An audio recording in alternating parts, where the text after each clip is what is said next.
ก่อในการสำเร็จเอาได้นี่นะสิมือธรรมดาหรือมืองานแรกได้นี่งานแรกงานแรกของงานแรกของปี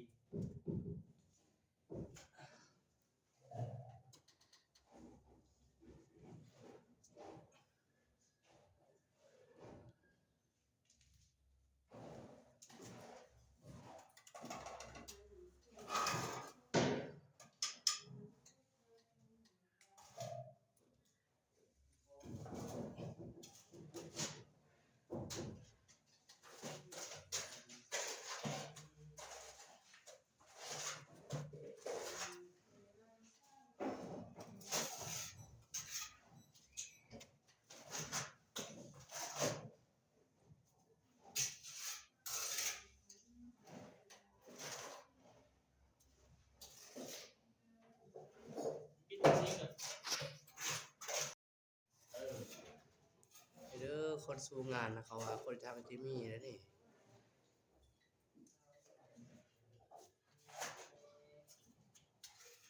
3 นาที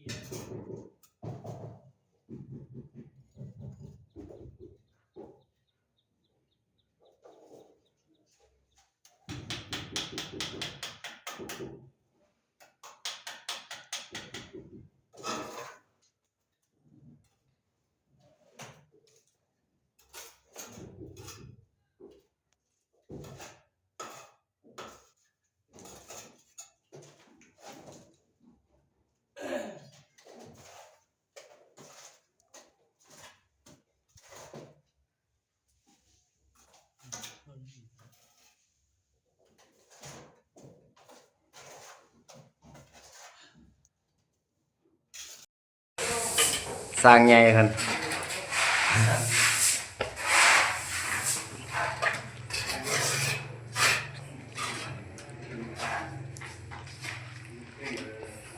งานแรกของปีมือแรกเพิ่นว่าเพิ่นก็ผู้เดียวได้สิแทกไว้ได้ก่อนครับกันก็ผู้เดียวบ่ทันเครื่องสำนี้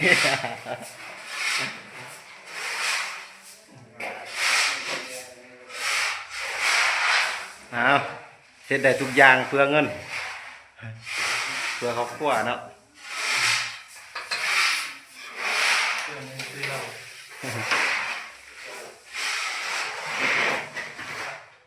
ตอนยกจอกันยกเอา